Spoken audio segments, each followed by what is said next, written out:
Business on 4 later tonight. That's in half an hour's time after John Peel's Sounds of the Suburbs.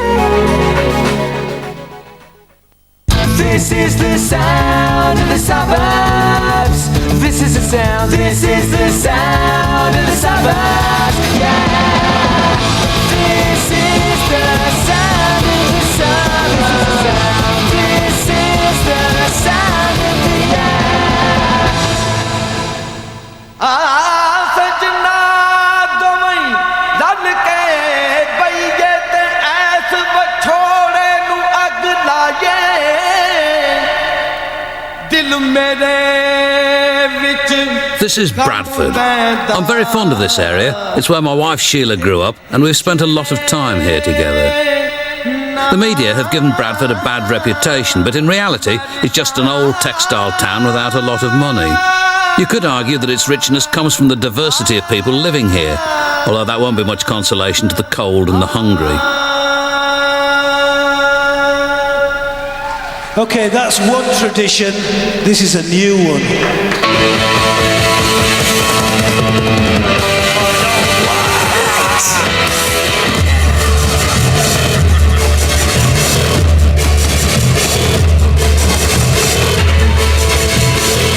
I think it's fair to say that in his group Fun-Da-Mental, Aki Nawaz gives a bit of a hiding to the stereotype of Asian apolitical humility.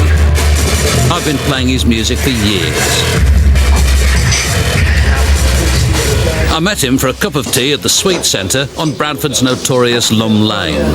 You probably had drug dealers, prostitutes, politicians, just musicians. All the low life has been through here. The Sweet Centre opened in the early 1950s when men like Aki's dad left Pakistan to come and work in the mills.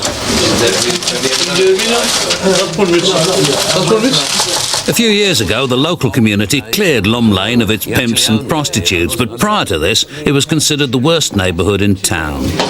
And I can remember when we used to come here, right from the first day, we used to have Queen Elizabeth on. Yeah, that's the nicest picture I've ever seen. Yeah, she looks as though she's actually enjoying herself. Yeah. And if you were to ask any of these people, they'd say, well, we love the Queen and we're really into it. And here I am going, in every musical project, knocking the monarchy as much as possible. How did it all start? You might as well have a bit of your history, really. Well, okay, I was born in Pakistan. Came to Bradford, dragged to Bradford when I was 3 years old, and then just brought up in the inner city of Bradford. And my parents were just aspiring to what every parent wants. Did they hope that you would grow up to be like a doctor or a No, a doctor was secondary. It was like my dad said, "I want prime ministers." And like, this well, you're still a young man, still time. So what were you like as a teenager then? Up until 15, I was a really nice guy. I'd never slammed school. Didn't smoke any cigarettes or anything like that. And then suddenly, obviously, punk changed my life. The family and the community were totally outraged. Aki's punk roots are pretty obvious in Fun-Da-Mental. He's always resisted the temptation to appeal to the mainstream by diluting his unashamedly political ideals. So at what point did you decide that it was time for a kind of re-examination of the family culture, if you like? I totally detested the whole culture thing and just thought that our community was just like bosh. It was like a big brother. It was like always watching you. But I think that's a part of growing up. How significant is living in Bradford? They talk about Bradford as being this really dark and sinister place for fanaticism and all this, and it's like, and I'm sat there and I'm going, but it isn't. It's just like, it's just as confused as anywhere else in the world, People's problems with Islam, it's nicely summed up by Alexis Sale. I don't like when he's angry, right into the camera. I think it's high time that somebody spoke up about, the kind of fear engendered by Islamic extremists and, and all of this, and he's going on and on. He said, it's high time somebody's got to come forward and speak out against this and say, it's got to stop. He said, it's not going to be me. And I think, that's how people feel, I think every community or every kind of group, there's always a fanatical side to it.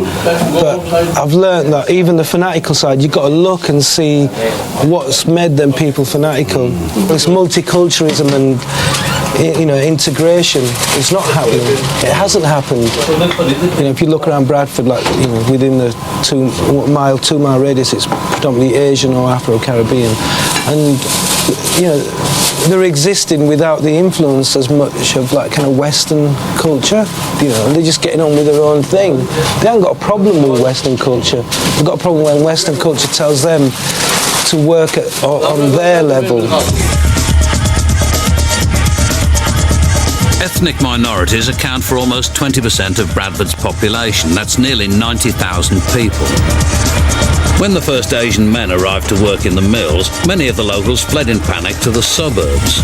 The centre of town, with its crowded back-to-back housing, is still predominantly Asian, whilst the housing estates on the outskirts of town are mainly white. There's a vibrancy and diversity in the heart of Bradford that's largely missing from the sterile suburbs. Integration may not be happening, but here at least very different religions and traditions live side by side.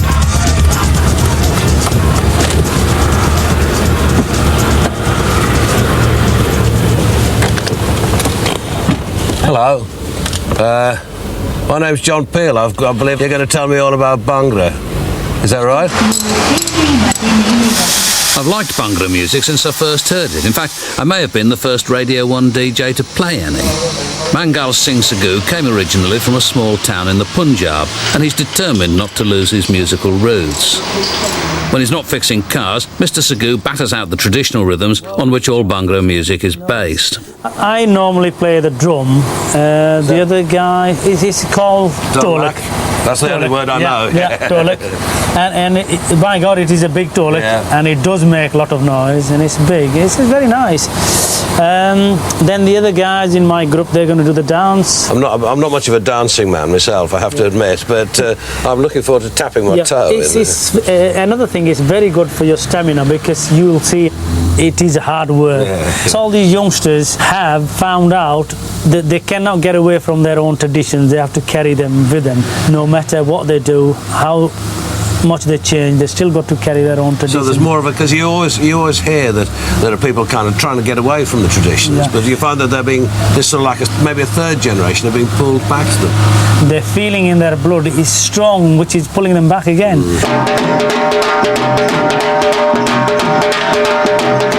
Having last seen Mangal sing in his overalls, I was somewhat startled by his glamorous transformation. The Bhangra dance routine did seem faintly familiar, and I realised that what I was watching was effectively the Indian version of Morris dancing. I'm not entirely convinced it's going to take the youth of Bradford by storm. Still, the Dolak rhythms have been reinvented in modern Asian music, and I'm all for that.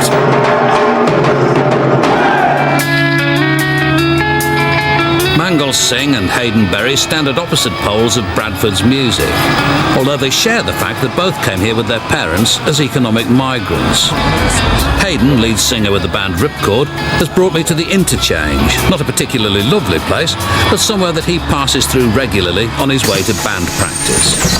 I come from work over in north of Bradford, around Shipley Way, and get the bus into Interchange. Will she let be?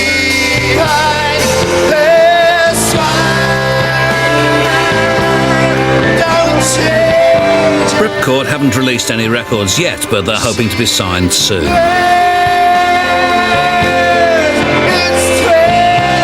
Before my time, there was a big scene here, a big punk scene, but in recent years, all the venues have closed down. The only venue that really exists is the Rio Rocks, which tends to be all heavy metal, although we have been known to play there in our formative years. Yeah. But I take it from what you say, you didn't get a great reception when you played. No, we were a bit booed. Yeah, a bit booed. We were a bit booed. A bit booed off when they were asking for a rock and we were playing Mob. Yes, that wouldn't go down well at all. That must mean that you come away from these things probably out of pocket. Definitely. You don't get paid. Yeah. You don't get paid. Generally not. I mean, occasionally some kind-hearted venue owner will give you expenses, but generally you don't get paid. There's always been this little bit of a divide between Leeds and Bradford. Bradford since they're so close, and over the years money's always been spent on Leeds. But it's left Bradford in a very unpretentious state. We live near Ipswich, you know, and Ipswich is a similarly unpretentious place, which is what we like about it. Yeah. It doesn't have any venues either. And it's just very, very down to earth. And I like Bradford. I think it's a great place. I like the fact that there's no bullshit.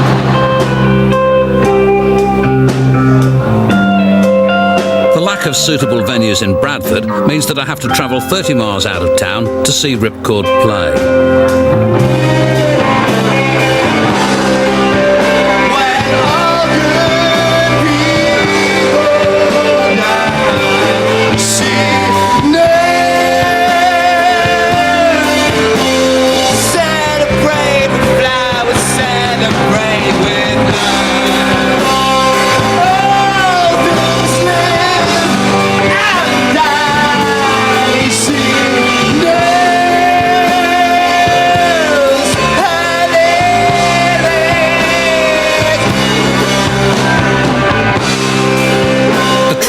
In the small town of Hebden Bridge proves that you only need a few people with vision and a bit of enlightened support to stimulate local music.